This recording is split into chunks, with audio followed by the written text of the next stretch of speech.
पण जे काही घडलं त्या घडल्याच्या नंतर, त्या घटनाक्रमाच्या नंतर, गेल्या काही दिवसातल्या सगळ्या वादाच्या नंतर आणि आज संघाने घेतलेल्या भूमिकेच्या नंतर काही मूलभूत सवाल निर्माण झालेले आहेत, ज्याची आज आपल्याला सविस्तर चर्चा करायची आहे। हे सवाल कुठले आहेत, ज्याची आज आपल्याला चर्चा करायची आहे बडे मुद्द्याच्या माध्यमातून। पहिला सवाल, संघाच्या भूमिकेच्या नंतर राज्यात देशात जो औरंगजेबाचा वाद पेटलेला आहे तो वाद शमेल का, हा सगळ्यात महत्त्वाचा सवाल आज आपण चर्चेला आणतोय। संघाच्या भूमिकेनं भाजपची कोंडी झाली आहे का? कारण भाजप या सगळ्या वादात खूप पुढे निघून आलाय, आता त्यांना बॅकफुटला येणं इतकं सोपं आहे का? संघाची भूमिका हिंदुत्ववादी संघटनांना मान्य होईल का? कारण इतर ज्या हिंदुत्ववादी संघटना आहेत त्या मात्र या मुद्द्यावरून अतिशय आक्रमक आहेत। मुद्दा हा सुद्धा आहे, संघाच्या भूमिकेमुळे भाजपचे नेते जे अतिशय टोकदार भाषा वापरत होते ते तोंडघशी पडलेत का? मग आता त्यांना बॅकफुटवर यावं लागेल का? संघानं आक्रमक हिंदुत्वाला मुरड घातली आहे का? कारण याच्या आधी सुद्धा संघाने एक भूमिका घेतली, जुने सगळे वाद आता काढण्यात काही अर्थ नाही। मग संघानं आता या सगळ्या वादात पडायचं नाही असं ठरवलंय का? चला या सगळ्या मुद्द्याची चर्चा आपण करणार आहोत, पण आज या चर्चेत सहभागी होण्यासाठी आपल्या सोबत मान्यवर पाहुणे जोडले गेलेले आहेत। आपल्या सोबत या चर्चेत सहभागी होण्यासाठी आहेत भाजपचे आमदार परिणय फुके। परिणयजी, स्वागत आहे तुमचं। आज या चर्चेमध्ये सहभागी होण्यासाठी राष्ट्रवादी शरदचंद्र पवार पक्षाच्या ओबीसी आघाडीचे अध्यक्ष राजापूरकर जी आहेत। राजापूरगिरजी, स्वागत आहे। राष्ट्रवादी काँग्रेसचे मुख्य प्रवक्ते आनंद परांजपे आपल्या सोबत आहेत। आनंदजी, तुमचंही स्वागत आहे। महाराष्ट्र समरसता मंचाचे निमंत्रक रमेश पांडव सर सुद्धा या चर्चेत सहभागी झालेत, संघाची सगळी भूमिका आज ते मांडणार आहेत। आपल्या सोबत शिवचरित्र अभ्यासक शेख सुभान अली सुद्धा जोडले गेलेले आहेत, तुमचंही स्वागत आहे। आणि इतिहास अभ्यासक उजव्या विचारसरणीचे तुषार दामगुडे सुद्धा या चर्चेमध्ये सहभागी झालेत। तुषारजी, तुमचंही स्वागत आहे। पण या चर्चेची सुरुवात मला करायची आहे भाजपच्या आमदार परिणय फुके यांच्यापासून। परिणयजी, तुम्ही खूप पुढे निघून गेला होतात या सगळ्या वादामध्ये, तुम्ही इतकं पुढे निघून गेल्यानंतर आता संघाने तुम्हाला एक प्रकारे लगाम लावलाय का? आणि यानंतर आता तुमची भूमिका काय असेल? तुम्ही जो आक्रमक पवित्रा घेतला होता आता ती तलवार म्यान झाली का किंवा करणार का? बघा, असं आहे की छावा चित्रपट बघितल्यानंतर आणि ज्या प्रकारे आमचे राजे छत्रपती संभाजी महाराजांची हत्या औरंगजेबाच्या माध्यमातून झाली होती, औरंगजेबाने केली होती, त्यांना जे इतके पडताळणार जी केली होती, त्यांचे नखं काढून घेतले, त्यांच्या डोळ्यात सलाकी टाकले, या प्रकारचं बघून मोठ्या प्रमाणात हिंदू समाजामध्ये एक रोष निर्माण झालेला होता। या महाराष्ट्राच्या जनतेमध्ये छत्रपती शिवाजी महाराजांना मानणाऱ्या लोकांमध्ये, छत्रपती संभाजी महाराजांना मानणाऱ्या लोकांमध्ये एक रोष निर्माण झाला होता, एक राग निर्माण झाला होता औरंगजेबाप्रती। आणि निश्चितच ती प्रतिक्रिया लोकांच्या माध्यमातून आली। त्याच प्रतिक्रिया बजरंग दल असणार, विश्व हिंदू परिषद असणार, भारतीय जनता पार्टी असणार आणि या सगळ्या नेत्यांच्या माध्यमातून प्रयत्न केला का? नाही, तो रोष एनकॅश करण्याचा कुठेही संबंध येत नाही, तो आमच्या मनातली प्रतिक्रिया होती। माझ्यासारख्याही एखाद्या व्यक्तीने तो पिक्चर बघितल्यानंतर एक मनात एक राग औरंगजेबाबद्दल निर्माण झालेला होता। आणि हा महाराष्ट्र छत्रपती शिवाजी महाराजांचा, छत्रपती संभाजी महाराजांचा महाराष्ट्र आहे। निश्चितच ते दृश्य बघून ती सगळे गोष्ट डोळ्यापुढे येऊन एक राग औरंगजेबाबद्दल होणार हे साहजिक आहे। आणि तो राग साहजिकरित्या बाहेर आलेला होता आणि साहजिकरित्या त्या संदर्भातले स्टेटमेंट किंवा वक्तव्य अनेक नेत्यांकडून, अनेक लोकांकडून केवळ वक्तव्यापुरता, रागापुरता मुद्दा असतात तर वेगळी गोष्ट आहे। परिणयजी, मुद्दा त्याच्या खूप पुढे गेलाय। बाबरी करू असंही सांगितलं गेलं, संरक्षण असेल तर ते काढून घ्या सांगितलं गेलं, उकरून टाकू आंदोलन हे इथपर्यंत गेलं। आता तुमची भूमिका एका वाक्यात स्पष्ट करा, तुमच्यासाठी हा मुद्दा संपलेला आहे की नाही? बघा, असं आहे, आमची मातृसंस्था ही राष्ट्रीय स्वयंसेवक संघ आहे आणि आमच्या मातृसंस्थेच्या माध्यमातून एखादा आदेश आला, एखाद्या गोष्टीच्या संदर्भात त्यांनी मार्गदर्शन केले किंवा त्यांनी आदेश केले तर आम्ही ते 100% त्याचं पालन करतो।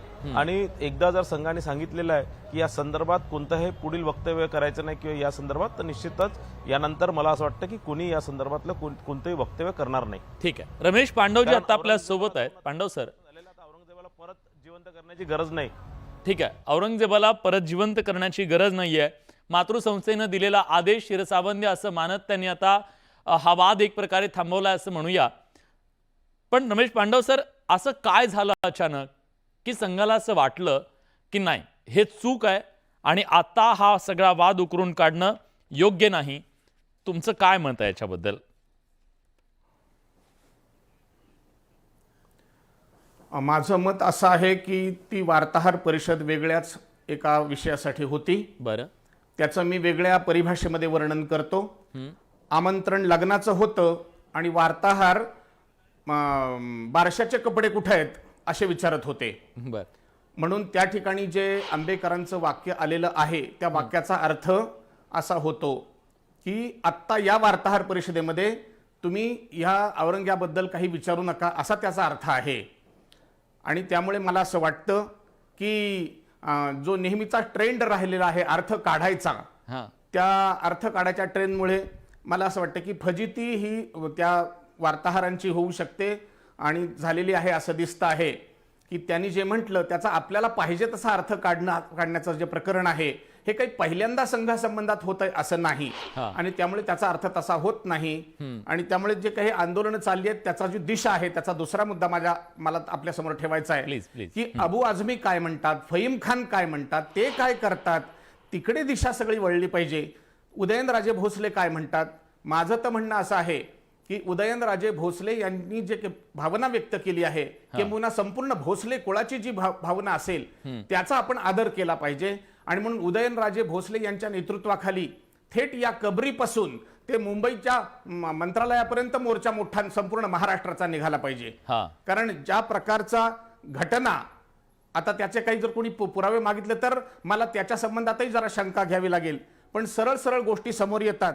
काशी मथुरा सोमनाथ समोर येतं, घरातल्या कत्तली समोर येतात, स्वतःचा आईबाप समोर येतात.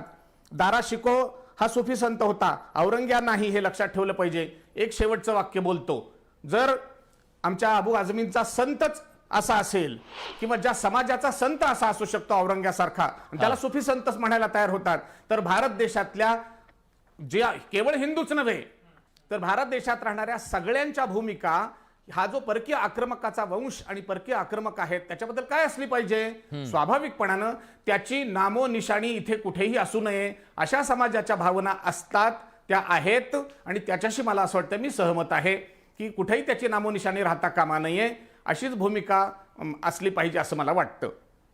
मग संघाची सुद्धा हीच भूमिका आहे की संघाने आज जे सांगितलं, त्यांना प्रश्न विचारला होता की आज देशासमोर इतके महत्त्वाचे प्रश्न असताना या सगळ्या प्रश्नांमध्ये औरंगजेबाच्या कबरीचा मुद्दा संयुक्तिक आहे का, तर ते नाही असं म्हणाले. त्यामुळे हा प्रश्न निर्माण झाला. याला आपण युटर्न म्हणायचा, भूमिकेबद्दल काय? त्यांचं वाक्य पुन्हा सांगा. प्रश्न असा होता, त्यांचं वाक्य जे आहे ते काय आहे? प्रश्न असा होता, देशासमोर आज अनेक प्रश्न आहेत, या सगळ्या प्रश्नांच्या पार्श्वभूमीवर औरंगजेबाच्या कबरीचा मुद्दा उपस्थित करणं संयुक्तिक आहे का? नाही, आता ती वार्ताहर परिषद कशासाठी होती? वार्ताहर परिषद ती जी नागपूरमध्ये जो हिंसाचार झाला त्याच्याबद्दल होती. तिथे तुम्ही औरंग्याचा मुद्दा काढता, बरोबर आहे. म्हणून नागपूरच्या हिंसाचाराबद्दल बोलायला हरकत नाही. तिथे औरंग्याचा मुद्दा कशासाठी काढायचा? आणि ते त्या दृष्टीने तो मुद्दा तिथे इररिलेव्हंट आहे, एवढाच त्याचा अर्थ आम्ही घेतलेला आहे. ठीक आहे. मला तुम्ही बातमी दिली याच्या संबंधात असं तो प्रश्न नाही आहे. ठीक आहे पांडव सर, तुम्ही बातमी दिली, पण मला अजून स्पष्टता हवी आहे प्रेक्षकांच्यासाठी. महाराष्ट्र बघतोय हे सगळं. संघाला आजही वाटतं का औरंगजेब हा विषय, त्याची कबर हा विषय महत्वाचा आहे, तो आजही संयुक्तिक आहे? मी तुम्हाला विचारतो. आम्हाला बरं, त्याच भाषेत मी पुन्हा एकदा वाक्य उच्चारतो. परक्या मंडळींनी इथे गेल्या 1000 वर्षात जे जे उद्योग केले त्याची नामोनिशाणी इथून मिटली पाहिजे, अशीच आम्ही पहिल्यापासून संघामध्ये गीत गात आलेलो आहोत. परक्यांची या टाक उपसुनी येथील नाव निशाणी, या गीताचा काय अर्थ होतो? ठीक, याच्यात आणखीन याच्यापेक्षा वेगळं स्पष्टीकरण काय पाहिजे? इथल्या हिंदू समाजाच्या, केवळ संघाच्या म्हणून नाही, इथल्या हिंदू समाजाच्या काय भावना असतील? ठीक आहे. आणि म्हणून हिंदू समाजातले लोक जे संघाचे नाहीत ते, त्यांच्याकडे सुद्धा मी आता शेकडो लोकांना विचारले.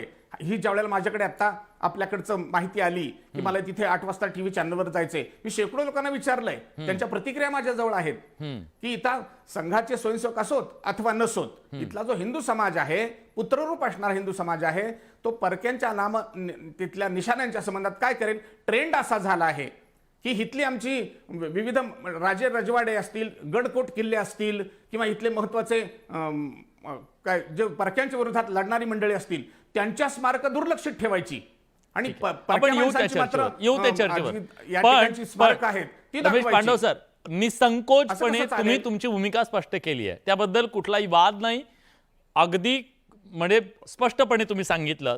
पण आज प्रश्न काय विचारला होता, उत्तर काय दिलं ते ऐकूया. पण आता संघाची ही नवी भूमिका पहिल्यांदाच महाराष्ट्राच्या समोर आपल्या माध्यमातून आली आहे, तेही महाराष्ट्राला हे सांगायला हवं. मला त्या चर्चेवर पुढे जायचं आहे, यातले अनेक कंगोरे पुढे आणायचे. पण पुन्हा एकदा आज पत्रकार परिषदेत काय झालं ते महाराष्ट्राला ऐकूया, पुढे चर्चेवर जाऊया. Any type of violence is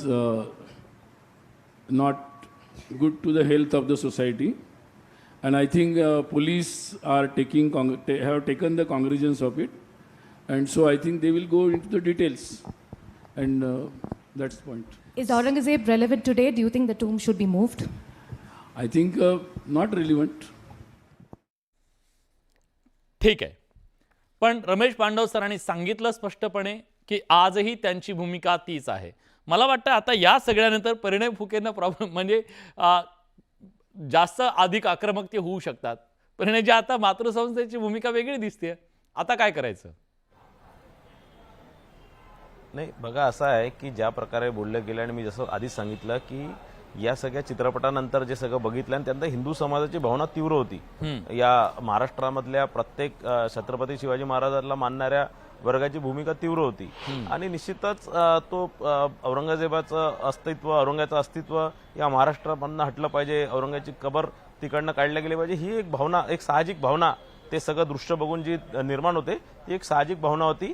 पण या संदर्भातलं जेही मार्गदर्शन आलेलं आहे त्यानंतर हा विषय आता बाकी इतर विषय फार महत्त्वाचे आहे अशी एक भूमिका घेण्यात आलेली आहे. तर निश्चितच या विषयाकडे थोडं दुर्लक्ष करून मला असं वाटतं इतर विषयांकडे आपण गेलो पाहिजे. आणि जसं मला वाटतं बाकी इतर वक्त्यांनी जसं सांगितलं, मला असं वाटतं एकदा स्पष्ट भूमिका आली त्यानंतरच या संदर्भात पुढे ठीक आहे काय करायचं किंवा मला कशा तुषार त्या भूमिका धामगोडेला असतील ते विचारायचं बघायला आहे. तुषार धामगोडेजी, आता भाजप म्हणजे परिणय फुके यांच्या भूमिकेवरून आपल्याला असं दिसतंय की आता थोडं इतर प्रश्नांना सुद्धा आपल्याला महत्त्व द्यावं लागेल. एक हिंदुत्ववादी म्हणून तुम्हाला या सगळ्या भूमिकेबद्दल काय वाटतंय? एकतर आपण 300-400 वर्षापूर्वीच्या कुठल्याही विषयावरून एकमेकांशी भांडणं ही एकदम अत्यंत चुकीची बाब आहे. दुसरं, राजकीय पक्ष किंवा फार मोठ्या संघटनांना कुठले तरी नियम, कुठले तरी कायदे, कुठले तरी लक्ष हे त्यांच्या समोर असतं. त्यामुळे आज ते हा मुद्दा घेतात, उद्या तो घेतात, आज ही भूमिका, उद्या ती भूमिका. परंतु सामान्य हिंदुत्ववाद्यांना मात्र हे बंधन नाही. एखादा आजार झाल्यानंतर ज्याप्रमाणे त्याच्यावरती आपल्याला केमोथेरपी किंवा अत्यंत जहाल असे उपाय करावे लागतात, तर 1947 साली त्या काळातल्या काही नेत्यांच्या लेच्यापेच्या भूमिकेमुळं या देशामध्ये काही आजार जे जुनाट आहेत, 1000 वर्षांपूर्वीचे आहेत. कारण औरंगजेब हा आज रिलिव्हंट नाहीये. औरंगजेब हा मोहम्मद बिन कासिम 7व्या शतकात आला तेव्हापासून आहे, कारण ती एक विचारसरणी आहे. तर ते 1947 ला काश्मीर असेल, खलिस्तान असेल, तसंच हा औरंगे असेल, असे जे काही जुनाट आजार राहिलेत ते आपल्याला कधी ना कधी कठोर भूमिका घेऊन दूर करावे लागणार आहेत. कारण औरंग्याला मानणाऱ्यांनी 1947 साली 14 ऑगस्ट रोजी पाकिस्तान नावाचा देश घेतला. तर त्याच वेळी त्या औरंग्याचं थडगं त्यांनी तिथं घेऊन जाणं अपेक्षित होतं. हा देश छत्रपती शिवाजी महाराज, लचित बाळ फुकन, राजा रणजित सिंग, महाराणा प्रताप, बाप्पा रावळ यांचा आहे. आणि हे आम्हाला नाही सांगायचं आहे यातलं कुणी की पण संघाची गेल्या काही दिवसातली भूमिका अशी आहे की जुने मुर्दे कशाला उखडायचे आता? संघ हा हिंदूंची शिखर संघटना आहे, परंतु सर्व हिंदूंचं प्रतिनिधित्व तो करत नाही. त्यामुळं संघ काय करतो आणि संघाने असा आदेश दिला म्हणजे 80 कोटी हिंदू तो मानतात असं नाही. संघ संघाची भूमिका मांडतो, त्यांच्या पुढे त्यांचे प्रश्न असतील, त्यांचे काही आडाखे असतील, त्यांच्या काही भूमिका असेल. पण हे ज्या काही व्हीएचपी असेल, भाजप असेल किंवा हे त्यांच्याच उपसंघटना आहेत. मग त्यांच्यावरती त्यांचं कंट्रोल नाहीये का? मग एकीकडनं त्यांनी मुलांना सांगायचं औरंगाची समाधी उकडू, दुसरीकडून त्याच्यावरती भूमिका अशी दुसरी घ्यायची. याच्यामध्ये मग सामान्य हिंदूंचा गोंधळ उडतोय. त्यामुळे त्यांनी सर्वात आधी स्वतः एका पेजवर येणं गरजेचं आहे की भाजपचे नेते नितेश राणे एकीकडे जे बोलतात ते संघ दुसरीकडे दुसरं बोलतोय, इकडे आता त्यांचे प्रतिनिधी दुसरंच बोलतायत. त्यामुळे तुम्ही सामान्य हिंदूंचा गोंधळ करू नका. जर तुम्हाला हा विषय नसेल करायचा तुम्ही सोडून द्या. कुठलाही हिंदू यासाठी तुमच्याकडे आशेने बघत नाही. तशी वेळ येईल तेव्हा सामान्य हिंदू शिवाजी महाराजांचे मावळे ती समाधी उखडून काढण्यासाठी, ती जी काही कबर आहे ती घाण उरली आहे ती काढण्यासाठी समर्थ आहेत. ठीक आहे. आता ह्या सगळ्यामुळे एक राजकीय भूमिका म्हणून खरं तर आनंदजी तुमची अडचण होणार आहे. त्याचं कारण असं आहे की तुमचे आमदार आज असं म्हणतायत की या सगळ्याला आम्ही समर्थन देत नाही. तुमचा मतदार, तुमची वोट बँक आणि तुमचं राजकारण ते ह्या सगळ्याला परवानगी देतं का? तुमची याबद्दलची नेमकी भूमिका काय? पहिल्या दिवसापासून नितेश राणेंनी जी वक्तव्य केली, मंत्रीपदावर बसलेल्या व्यक्तींनी जबाबदारीने वागलं पाहिजे, बोललं पाहिजे, ही राष्ट्रवादी काँग्रेस पक्षाची स्पष्ट भूमिका आहे. औरंगजेबाचं उदात्तीकरण कोणीही महाराष्ट्रामध्ये कुठलाही माणूस करणार नाही. ज्या क्रूरतेने 40 दिवस हाल हाल करून छत्रपती संभाजी राजेंचं त्यांनी हत्या केली, त्यामुळे औरंगजेबाचं समर्थन कोणीच करणार नाही. पण आज मी आवर्जून सांगेन की राजभवनामध्ये जी माननीय मुख्यमंत्री देवेंद्रजी फडणवीस साहेब यांची मुलाखत झाली, जयंत पाटील साहेबांनी घेतली, ती आवर्जून नितेश राणेंनी ऐकली पाहिजे. राजधर्माचं पालन हे झालं पाहिजे अशा प्रकारच्या सूचना मुख्यमंत्री साहेबांनी त्या मुलाखतीमध्ये दिल्या. आणि आता तरी नितेश राणे स्वतःला आवरून घेतील. आज बेंगलोर इथे जी वार्ताहर परिषद झाली, राष्ट्रीय स्वयंसेवक संघ अनेक राष्ट्रहिताच्या बाबतीमध्ये आपली भूमिका स्पष्ट करत असतो. आज त्यांनी देखील औरंगजेबाच्या विषयावर आपली भूमिका स्पष्ट केली आणि त्यामुळे महाराष्ट्रामध्ये आता औरंगजेबाच्या कबरीवरनं हा वाद थांबला पाहिजे अशा प्रकारची राष्ट्रवादी काँग्रेस पक्षाची स्पष्ट भूमिका आहे. ठीक आहे. पण उद्या कारसेवा करू असेही एक प्रकारचा इशारा दिला जातोय. अशा परिस्थितीमध्ये तुमची काय भूमिका असेल? कारण त्याला तर तुम्ही कदापि मान्यता देणार नाही, तुम्ही सरकारमध्ये आहात. औरंगजेबाची जी कबर आहे ती आर्किओलॉजिकल सर्व्हे ऑफ इंडियाचं प्रोटेक्टेड मॉन्युमेंट आहे. त्याबाबतचा कुठलाही निर्णय महाराष्ट्र शासन घेऊ शकत नाही. तो निर्णय जर घ्यायचा झाला तर दिल्लीच्या स्तरावर होईल, मिनिस्ट्री ऑफ कल्चर कडनं ते होईल. आणि हे मॉन्युमेंट आज नाही तर ब्रिटिशकालीन म्हणजे 1906 साली ब्रिटिशांनी त्याला प्रोटेक्टेड मॉन्युमेंट म्हणून केलं होतं. आणि 1947 साली भारत स्वतंत्र झाल्यानंतर 1958 ला पार्लमेंटमध्ये एन्शियंट मॉन्युमेंट्स आणि प्रोटेक्शन ऑफ मॉन्युमेंट्स हा जे लेजिस्लेशन पास झालं, याच्यानी ते प्रोटेक्टेड मॉन्युमेंट आहे. त्यामुळे महाराष्ट्र शासन त्याच्यावर कुठलीही कारवाई करू शकत नाही. पण औरंगजेबाचं उदात्तीकरण बंद झालं पाहिजे. तिथे होणारी चादर असेल, पूजा असेल, ही थांबली पाहिजे. ठीक आहे. राजापूरकरजी, मला असं वाटतं मी उगाच दोघांना आणलं, इकडचे आणि तिकडचे, दोघांची भूमिका एकच दिसते. पण या सगळ्यामध्ये भाजपची कोंडी झाली आहे का? भाजपच्या नेते तोंडावर पडलेत का या सगळ्या निमित्तानं? असा सवाल सुद्धा विरोधक विचारतायत. कारण आज जितेंद्र आव्हाड सुद्धा असंच म्हणाले. कारण त्यांनी पहिल्यांदा संघाचं कौतुक केलं आज या भूमिकेच्या नंतर. म्हणजे तुम्हाला तुमची जी भूमिका आहे ती भूमिका त्यांनी मांडली असं वाटतं तुम्हाला? नाही, मुळात असं आहे की या चर्चेमध्ये आमदार अभिनय हे आहेत, फुके साहेब आहेत. मला सांगायचं एवढं आहे की अभिनयजी, आज RSS ने जे काही त्या ठिकाणी पत्रकार परिषदेच्या माध्यमातून जो मुद्दा मांडला, तर त्याच्यामध्ये आपल्याला असं वाटत नाही की RSS आणि भारतीय जनता पार्टीच्या विचारामध्ये एक आता मोठी फारकत निर्माण झालेली आहे. एकीकडे आपण हे म्हणताय की त्या ठिकाणी देवेंद्र फडणवीस साहेबांनी हे स्पष्ट म्हटलेलं आहे की ही जी काय दंगल झाली त्या दंगलीची पूर्ण त्या ठिकाणी चौकशी होणार, कारवाई होणार वगैरे. पण याच्या अगोदर अलीकडच्या काळामध्ये आपल्याच पक्षाचे काही आमदार जे आज मंत्रिमंडळामध्ये मंत्री आहेत, नितेश राणे, हे खुलेआम याच्याबद्दलचं एक प्रक्षोभक वातावरण निर्माण करत होते, जे वातावरण एक दंगल घडवणारं होतं. आणि आपणही म्हटलेलं आहे, पोलिसांनी म्हटलेलं आहे की दंगल घडवणारं किंवा प्रक्षोभक वातावरण वक्तव्य जे कोणी करतील त्याच्यावरती कारवाई होईल. आज 750 लोकांवरती गुन्हे दाखल झालेले आहेत. 40 वाहनं जाळली गेलेली आहेत. 2 बुलडोझर जाळले गेलेले आहेत. एसीपी डीसीपी सह अनेक पोलीस जखमी आहेत. एक विद्यार्थिनी जिचं नाव आस्था होतं, ती घाबरलेल्या परिस्थितीमध्ये अगदी भयभीत झाली होती की मी घरी कशी पोहोचणार. या सगळ्या गोष्टीला जबाबदार कोण आहे? तुम्ही एकीकडे म्हणताय की आज आमच्याकडनं त्या ठिकाणी या गोष्टीचं समर्थन होत नाहीये. आरएसएसला शहाणपण सुचलं, पण ते शहाणपण खूप उशिरा सुचलं. कदाचित आरएसएसने हे जर वक्तव्य अगोदर केलं असतं तर मला असं वाटतं की महाराष्ट्राच्या राजकारणामध्ये की महाराष्ट्रामध्ये अशा प्रकारची दंगल टाळता आली असती. पण मग त्याच ठिकाणी मला असं वाटतं की आरएसएस आणि भारतीय जनता पार्टी यांच्यामध्ये एक मोठी दुरी निर्माण झालेली आहे. आता भाजपा आरएसएसला त्या ठिकाणी संमतामध्ये घेत नाहीये आणि म्हणूनच कुठेतरी जाऊन अशा प्रकारची घटना घडलेली आहे. माझं एवढं स्पष्ट मत आहे आज या चर्चेमध्ये की ज्या पद्धतीने या 650 लोकांवरती गुन्हा दाखल झालेला आहे त्याचप्रमाणे महायुती सरकारमधले भारतीय जनता पक्षाचे मंत्री, विद्यमान मंत्री, तुमचं म्हणणं टाळता आलं असतं हे सगळं टाळता आलं असतं आणि नितेश राणे यांच्यावर देखील गुन्हा दाखल व्हावा, कारण की या प्रक्षोभक भाषणामुळेच, वक्तव्यामुळेच आज ही दंगल घडलेली आहे. ठीक आहे. मला या चर्चेमध्ये शिवचरित्र अभ्यासक शेख सुभान अली यांना सुद्धा जोडायचं आहे. आज संघानं जी भूमिका घेतलेली आहे ती भूमिका आणि आता हिंदुत्ववादी इतर संघटनांनी घेतलेली भूमिका, इतर नेत्यांनी घेतलेली भूमिका, तुम्ही या सगळ्याकडे कसं पाहताय? आता हा वाद शमेल असं तुम्हाला वाटतं?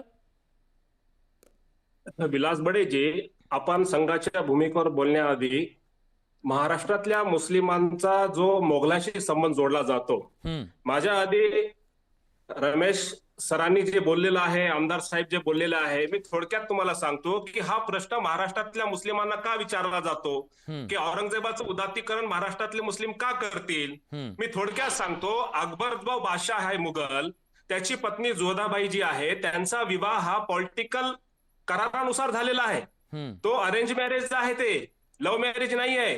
आता अकबराची पत्नी जोधाबाई, त्यांचा जो भाऊ आहे भगवंत दास, म्हणजे अकबराचा मेवना भगवंत दास, याचा मुलगा मानसिंग त्यांचा सेनापती आहे. भगवंत दासची मुलगी जी आहे त्यानं आपल्या मुलाला जहांगीरला सून म्हणून केलेली आहे. आणि त्याच्यानंतर मी तुम्हाला यासाठी सांगतोय की मोगलांचा वंश आपल्या मुली देऊन वाढवला कोणी आणि शिक्षा महाराष्ट्रातल्या मुस्लिमांना का देण्यात येत आहे, त्यांना हा प्रश्न का विचारण्यात येतोय. जो शहाजहान आहे, ज्याच्या नावानं उत्तर प्रदेशला एवढं रान पेटवलं जाते, त्या शहाजहानच्या आईचं नाव जगत गोसाई, त्यांच्या वडिलाचं नाव आहे उदयसिंह. याच्यासाठी विचारलं जातं. एक मिनिट शेख सुभान अलीजी, हे याच्यासाठी केलं जात आहे. अनेकदा वेगवेगळ्या माध्यमातून, वेगवेगळ्या आंदोलनातून, वेगवेगळ्या मॉबमधून औरंगजेबाचे पोस्टर झळकावले जातात. आज सुद्धा व्हिडिओ आला की तिथं औरंगजेबाच्या जिंदाबादच्या घोषणा दिल्या गेल्या. हे सगळं का केलं जातंय हा पण एक सवाल आहे ना. विलासजी, माझं ऐकून घ्या तुम्ही, हे राजकीय प्रायोजित आहे. हे सामान्य मराठी मुस्लिमांच्या भावना नाही आहे, या मुस्लिम धर्मियांच्या भावना नाही आहेत. राजकारणासाठी काही कार्यकर्त्याचा वापर करून मीडियाच्या माध्यमातून हे नॅरेशन तयार करणं चुकीचं आहे. माझा प्रश्न हे आहे, मग काल दंगल घडवणारे जे कोणी होते ते राजकीय होते असं तुमचं म्हणणं आहे? माझं पूर्ण मत आहे की हे राजकीय प्रायोजित दंगल आहे. प्रशासनाच्या मदतीशिवाय दंगल घडू शकत नाही. 2.5 तासानं कोणी केली? कोण आहे? कोण जबाबदार आहे याला सगळ्याला? कोण आहे याच्या सगळ्याच्या मागे? जबाबदार महाराष्ट्राचे गृहमंत्री आणि मुख्यमंत्री देवेंद्र फडणवीस जी आहेत, कारण 2.5 तासापासून तेथे गॅदरिंग होती. स्थानिक लोकांचं असं म्हणणं आहे की वेळेवर प्रशासनानं कारवाई केली असती तर ही घटना घडली नसती. मला सांगा की मुस्लिम समाजासाठी आस्थेचा विषय असलेला जे एकेश्वरवादाचा कलमा आहे ते जाळण्याची काही गरज नव्हती. बजरंग दल आणि विश्व हिंदू परिषदनं जाणीवपूर्वक ते का जाळलं? ठीक आहे, मी परिणय फुके यांच्याकडून उत्तर घेतो. परिणय फुके, जे गंभीर आरोप त्यांनी केलेला आहे, प्लीज त्याचं उत्तर द्या. नाही, हे चुकीचा आरोप करतात आणि चुकीचं हे बोलतात. यांना मला वाटतं पूर्ण माहिती नाही आहे. नाही, बघा, मी तुम्हाला सांगतो, मी तो व्हिडिओ बघितलाय, त्यात कुठेही कलमा जाळलेला नाही आहे आणि ज्या प्रकारच्या अफवा ज्या केलेल्या आहे आणि जे तुम्ही म्हणता 2-2.5 तासापासून तिथे गर्दी होती, तिथे जे आता रोजे चालू आहेत आणि त्या संदर्भातली ती नमाज नका दाखवू आपल्याला महाराष्ट्र पुन्हा पेटवायचा नाही. मस्जिदीच्या पुढे लोक जमा होत होते. शेख सुभानजी, तुम्ही कुठेतरी चुकीचं वक्तव्य इथे करून राहिले आणि ज्या विषयांवर ज्या अफवांमुळे हे सगळे दंगे घडले नागपूरमध्ये, तोच विषय, त्या दंगेखोरांची भाषा तुम्ही बोलत आहे म्हणून मला असं वाटतं तुम्हाला माहिती पूर्ण नाही आहे, तुमचा अभ्यास पूर्ण नाही आहे. तुम्ही तो व्हिडिओ बघून काय, मी स्वतः बघितलेला आहे, माझ्याकडे तो व्हिडिओ आहे. त्या व्हिडिओमध्ये कुठेही उर्दूमध्ये काहीच लिहिलेलं नाही आहे आणि ते कलमा लिहिण्याचा कुठेही संबंध येत नाही. कलमा लिहिलेला झेंडा दुसरा एक आरोप ते करतायत, एक हिरवी पोलीस चादर का होती. गाड्या फोडतायत, पोलीस गाड्या का फोडतायत म्हणतात, ते व्हिडिओ दाखवतायत. यांचे बिनबुडाचे आरोप आहे, यांना काही अभ्यास नाही आहे. हे काहीतरी समाजाच्या भावना भडकवण्याच्या सारखं बोलत आहे, त्या बाईच्या दिशेने बोलत आहे. मी तुम्हाला 100% सांगतो, कोणत्याही पोलिसांवरती तुम्ही हे पोलिसांवरती अविश्वास दाखवत आहे. तुम्ही या महाराष्ट्राच्या पोलिसांनी जे इतकी मोठी दंगल एका तासाच्या आत शांत केली, त्या पोलिसांवर अविश्वास दाखवत आहे. तुम्ही मला असं वाटतं चुकीचं वक्तव्य करताय. माझ्याकडे अनेक व्हिडिओ आहे आणि तुम्हाला मी सांगतो, तुम्हाला ठीक आहे, ठीक आहे, एक मिनिट. मराठी मुस्लिमांनी तुमचा अभ्यास नाही आहे, एक मिनिट, तुमचा एक अभ्यास मिनिट. नाही. मला तुम्हाला शेख कोणतीही माहिती सुभानजी. नाही आहे. अपुऱ्या माहितीच्या अफवांच्या आधारे तुम्ही हे सगळं बोलतात. मी काय म्हणतोय, तुमचा अभ्यास नाही आहे, मी तुम्हाला 100% सांगतो, खात्री सांगतो. मी स्वतः व्हिडिओ बघितलाय. कोणताही कलमा, अरे मला सांगा, जर दंगे जर घडवायचा एक मिनिट, एक मिनिट, एक एक जण बोला. पोलीस विभाग होता, गृह विभाग होता, म्हणून एका तासाच्या आत इतक्या मोठी दंगल शांत झाली. असं कसं चुकीचं वक्तव्य करता तुम्ही? आनंद परांजपेंनी गंभीर आरोप सरकारवर केलाय, सरकार पुरस्कृत हे सगळं होतं असं त्यांचं म्हणणं आहे.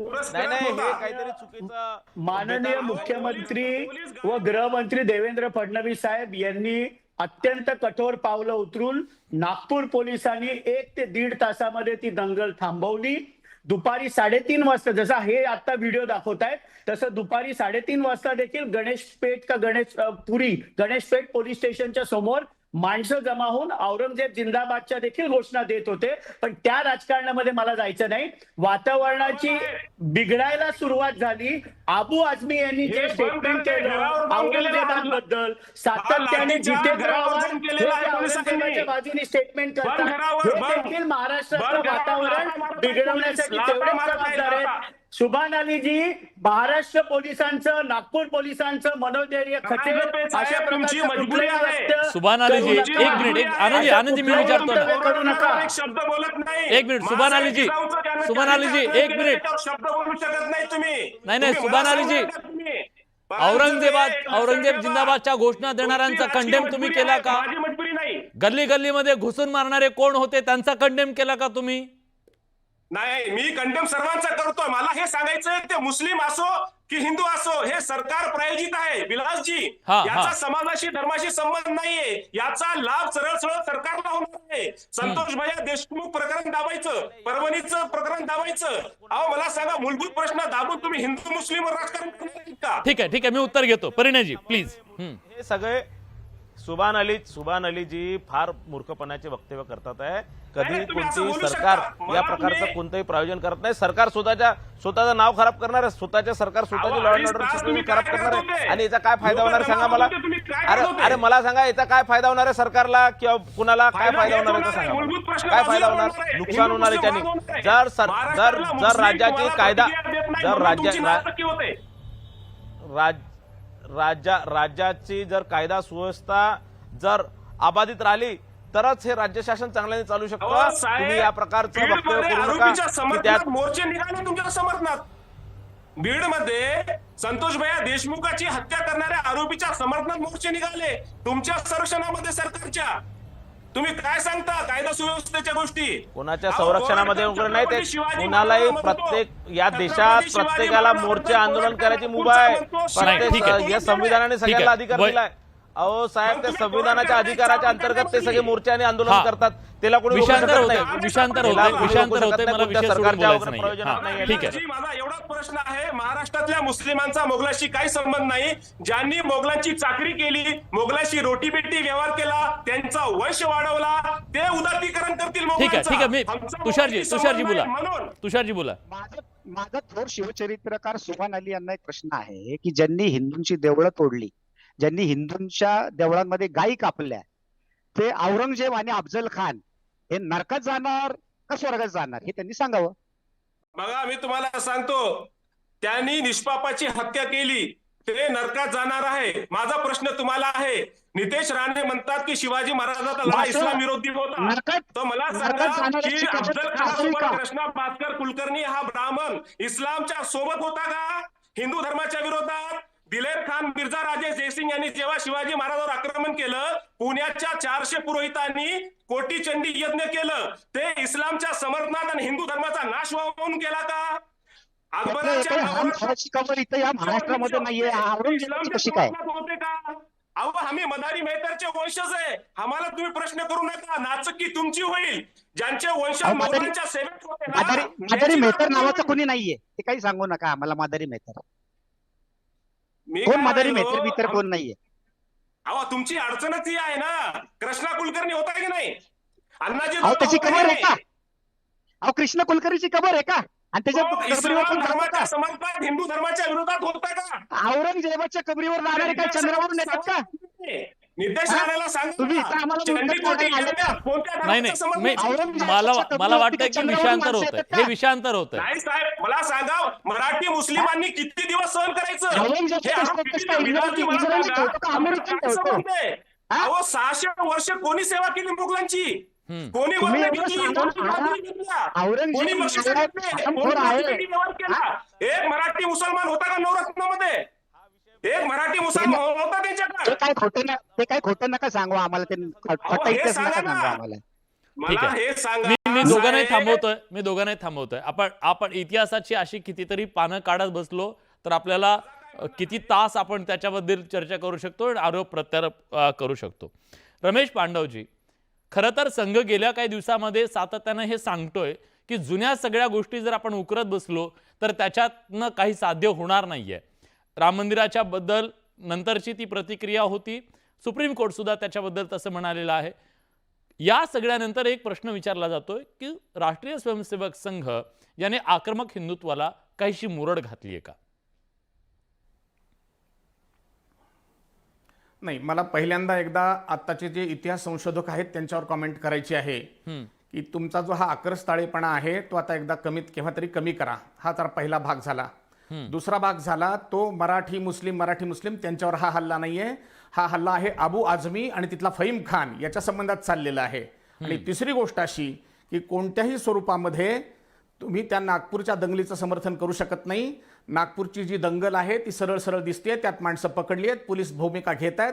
आमचे माननीय मुख्यमंत्री फडणवीस ते व्यवस्थितपणे हाताळत आहेत आणि त्या ठिकाणी सगळे डिटेल्स हातामध्ये येत आहेत. अशा प्रकारचा दिशाभूल करणं इर्रेलेव्हंट यालाच म्हटलेलं आहे. मी याला म्हणतो की हे जे तथाकथित इतिहास तज्ज्ञ आहेत हे इर्रेलेव्हंट आहेत. ते कोरटकर काढतील, ते काशीनाथ कुलकर्णी कुठला कुलकर्णी काढतील, मदारी मेहतर काढतील, तो आजचा विषय नाही. विषय आजचा चाललाय औरंगजेबाची कबर. त्याच्याविषयी बोलायचं सोडून त्यांना नेमकं दुसरीकडे फटकायचंय. पण असा इथला हिंदू समाज आता भरकटणार नाही, हिंदू आता थांबणार नाहीत, हे लक्षात ठेवावं. आपण जो प्रश्न विचारता आहात त्याच्या संबंधामध्ये प्लीज पूर्ण करा. हा, मी तेच विचारतो. बोला. तर त्याच्या संबंधामध्ये मला असं म्हणायचं तर तो प्रश्न असा आहे की राष्ट्रीय स्वयंसेवक संघाची भूमिका इथली अशीच राहिलेली आहे की इथलं जे राष्ट्र आहे हे परमवैभवाला गेलं पाहिजे. इथल्या मुसलमान समाजाने सुद्धा इथल्या हिंदूंच्या भावभावनांशी जुळवून घेतलं पाहिजे. ज्या पद्धतीनं इतिहासात सांगितलं जातं की हिंदूंनी तिकडे जुळवून घेतलं, तशा पद्धतीनं इथल्या भावभावनांशी इथला हिंदू समाज जुळवून घेणार का पुन्हा एकदा औरंगजेबाचीच पूजा करणार? अबू आझमी कुणाचं नेतृत्व करतात? तो फहीम खान कुणाचं नेतृत्व करतो? हे काय चाललेलं आहे? आता जर हिंदू समाज जर भूमिकेत असा सामंजस्याचा येत असेल तर मुसलमानांनी पुन्हा एकदा त्याच्यावर उचल खाणं हे कितपत योग्य आहे? दरवेळेला तुम्ही एक प्रश्न विचारतो. बनाट्या सगळ्या अफवा पसरता, दंगली घडवता. मला एक शेवट वाक्य करू द्या. दंगल कोण आणि कसं पेटवतं याच्या संबंधातल्या आतापर्यंतच्या 100 दंगली काढा. मी 1965 सालापासून या संभाजीनगर शहरामध्ये राहतो. आत्ता ज्या वेळेला शिवसेना आणि भाजपचं राज्य यायला सुरुवात झाली त्यावेळेला दंगली कमी झाल्या. त्याच्या आधी इथला आमदार खासदार सगळे मुसलमान असायचे, तरी सुद्धा मग का बरं दंगली होत होत्या? मी त्या दंगलीत होरपळलेलो आहे म्हणून तुम्हाला सांगतो. आमच्या बसय्यांचा भाऊ त्या दंगलीत गेलेला आहे म्हणून तुम्हाला सांगतो. ही भूमिका आहे का? त्यावेळेला काय हे आमचे तथाकथित इतिहासकार करतात? फार जुन्या इतिहासात जाऊ नका आणि दिशा भरकटवू नका. इथल्या सामंजस्याच्या भूमिकेत राहायचं असेल तर संघाची मंडळी केव्हाही पुढे नाही, यायला नाही. तयार होतात. सुभान अलीजी, परंतु ही मंडळी पुढे येत नाहीत. सुभान अलीजी, तुम्ही आमच्या सुभान भावनांची अलीजी, कदरच to the करत point. नाही. आपण to the इथल्या point हिंदूंच्या बोलूया. भावनाची तुम्हाला कदर नाहीये. औरंगजेबाच्या खूप सहन बद्दल केलं. भावना व्यक्त तीव्र इथल्या भावना व्यक्त हिंदूंच्या भावनांची केल्यानंतर तुम्हाला कदर नाहीये. मुस्लिमांना त्याच्या राग येण्याचं काय कारण आहे? विलासजी, माझं म्हणणं हे आहे काय की कारण आहे? हा मोगलांशी माझा आपला प्रश्न आहे. काही संबंध नसून वारंवार त्याच्या प्रश्नाची उत्तर आम्ही का द्यावी? मला सांगा, त्याचा इतिहासामध्ये संबंध हे होता अबू मोगलांशी. आझमीने जाहीर हे करावं. मंत्रिमंडळात अबू आझमीने जाहीर ते करावं. सरदार हे होते. फहीम खानने ज्यांनी जाहीर करावं. बाबा घेतली, हा घेतली, फहीम खान, घेतली. अबू आझमी त्यांनी जाहीर करावं. तुम्ही खोटं अहो, बोलता. तुम्ही- हे अबू मला एक आझमीने सांगा. जाहीर करावं. अबू आझमी अहो, कोणाचं माझ्याशी चर्चा उदात्तीकरण करा. करत नाही का? आजही त्या माझ्याशी कबरीवर चर्चा जाऊन करा. बघा, दिवे लावतात, तिथे इमारत उभी राहिली, तिथे मशीद आहे, तिथे तिथे काय म्हणालो? तिथे तिथे तिथली जी सगळी दिमाखात सगळं उभं राहिलेलं जे सगळं आहे जे त्याचं वर्णन मोगलांचे- करा. ठीक आहे, एक जण कोण म्हणतं उदात्तीकरण करत नाही. सुभान सगळीकडे अलीजी, उदात्तीकरण सुभान चालू अलीजी, आहे. मी तुम्हाला टू द पॉइंट प्रश्न विचारला. जर समजा इथल्या सगळ्यांच्या मनामध्ये औरंगजेबाच्या क्रौर्याबद्दल राग आहे, घृणा आहे, त्याच्याबद्दल जर इथं तीव्र भावना व्यक्त होत असेल तर ती भावना मुस्लिमांच्या विरोधात आहे असं कशाच्या आधारावर आपण म्हणायचं? अहो, मुस्लिमांच्या भावना सुद्धा राईट, एकदम मोगलांच्या सहमत, विरोधात आहे. सहमत, कारण सहमत. ज्या पद्धतीनं छत्रपती संभाजी महाराजांची हत्या झाली, ती हत्या अनइस्लामिक होती. औरंगजेबाचं जे धोरण होतं ते अन्यायपूर्ण होतं. हिंदूवर जिजिया लावला, ब्राह्मणावर सूट दिली त्यांनी. अरे, तुम्ही भेदभाव करता का हिंदू आणि ब्राह्मणामध्ये? मग त्याचा एवढा पुळका तुम्ही कशासाठी? ब्राह्मणाला मंत्रिमंडळात घेता. त्या औरंगजेबाचा एवढा पुळका कशासाठी? कोणाला पुळका आहे? आम्हाला तर राग आहे. अबू आझमी जे बोलले त्यानंतर हा अहो, सगळा माझा वाद म्हणणं निर्माण आहे, झाला ना. जे मोगलांचे लाभार्थी असतील ते मोगलाचं उदात्तीकरण करतील. आम्ही शिवाजी महाराजांचे लाभार्थी आहोत. आम्ही त्यांच्या आम्ही विरोधात आहोत. स्वराज्याचे लाभार्थी आम्ही आहोत. त्यांच्या विरोधात आहोत. आम्ही त्यांच्या विरोधात आहोत. आम्ही अबू आझमीच्या विरोधात आहोत. आम्ही अहो, अबू तुम्ही आझमीच्या जिथं विरोधात दंगल- आहोत. तुम्ही नागपूरला तुम्ही कशाला जिथं वेगळी दंगल गड केली घेताय? ना, तिथला सामान्य हिंदू, तुम्ही कशाला सामान्य तुम्ही मुसलमान तुम्ही त्याची- विषय पकडू नका. औरंगजेबाबद्दल का?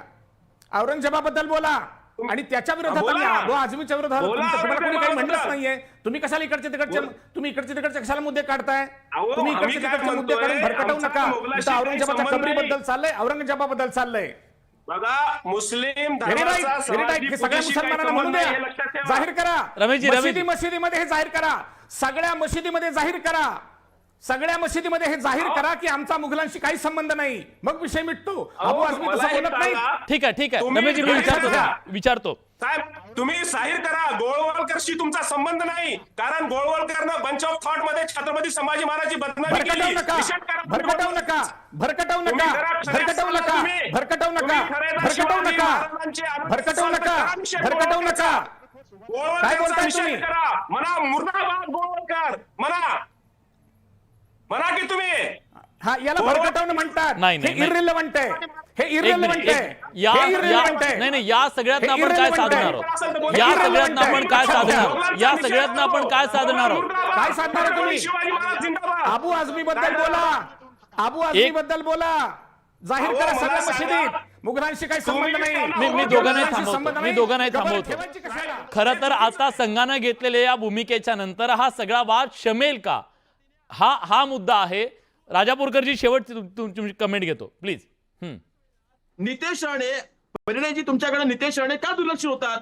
नितेश राणे ज्यांनी या महाराष्ट्रामध्ये एवढं मोठं प्रक्षोभक वातावरण निर्माण केलं, ते का दुर्लक्ष होतात? त्यांच्याबद्दल आम्ही का चुका शब्द बोलत नाही आहोत? फक्त माझं एवढं म्हणणं आहे की दंगल होत असताना धर्म नाही आज बघितला. मुख्यमंत्री बोलले ना त्यांना, मुख्यमंत्र्यांनी राजधर्माची आठवण करून दिली ना त्यांना, नितेश राणेंना. हे महत्वाचं आहे ना. मला हेच म्हणायचं निश्चितच. नाही की आणि ज्या महायुती प्रकारे सरकारने नितेश राणे त्याच्यावरती लक्ष दिलं आपण पाहिजे. करत आहे. त्या आणि ठिकाणी मला भारतीय सांगा जनता काय- पार्टीचं राष्ट्रवादी असेल, समाजामध्ये दंगल नितेश होणार नाही, राणेच्या ते निर्माण होणार आहे. तुमचं काय म्हणणं आहे की नितेश राणेच्या स्टेटमेंटमुळे असं झालं? बिलकुल नाही. नितेश राणेच्या स्टेटमेंटला मला वाटतं असं वाटतं की जबरदस्तीचा तुमच्यासारखे लोक तिला कुठेतरी भरकट आहे की फेक नेरेटिव्ह तयार करत आहे. या प्रकारचा कुठेही नागपूरच्या दंगलीमध्ये नितेश राणेच्या कोणत्याही वक्तव्याचा काही संबंध नाही. त्याच्यानंतर अबू आझमीने केलेलं स्टेटमेंट. नाही, नाही, बिलकुल नाही. जर कोणी आरोपी असेल, दोषी बिलकुल- असेल, तर तो बिलकुल नितेश अबू राणे आझमीने आहे. आधी statement मी तर केलाय. मुख्यमंत्र्यांना, अबू- ठीक आहे. राज्यपालांना माझा निवेदन देखील वेळ केलं संपला. आहे. माझा वेळ संपला. वेळ संपला. आज खरं तर अशा बोललेला आहे. अपेक्षा महाराष्ट्राला हीच आहे की जो वाद गेल्या 15 दिवसापासून महाराष्ट्रात नव्हे संपूर्ण देशामध्ये भडकतोय, तो सगळा वाद आता संघाच्या भूमिकेच्या नंतर क्षमतो का हे पाहणं महत्त्वाचं आहे, पण आपल्या समाजाच्या साठी हा वाद खरं तर 300 वर्षाच्या नंतर त्या औरंगजेबाला पुन्हा जिवंत करून आपण काय साधणार आहोत हा सुद्धा तितकाच महत्त्वाचा मुद्दा आहे. या सगळ्याचा विचार केला जाईल आणि सामाजिक वीण विस्कटणार नाही याची काळजी प्रत्येक बोलणारा व्यक्ती घेईल अशी आशा करूया. आज या चर्चेमध्ये आपण सगळेजण आलात, आपली भूमिका मांडली, त्याबद्दल सगळ्यांचे आभार. बडे मुद्दे आपण इथेच थांबतोय. एक छोटासा ब्रेक, कुठे जाऊ नका, पहा फक्त न्यूज 18 लोकमत.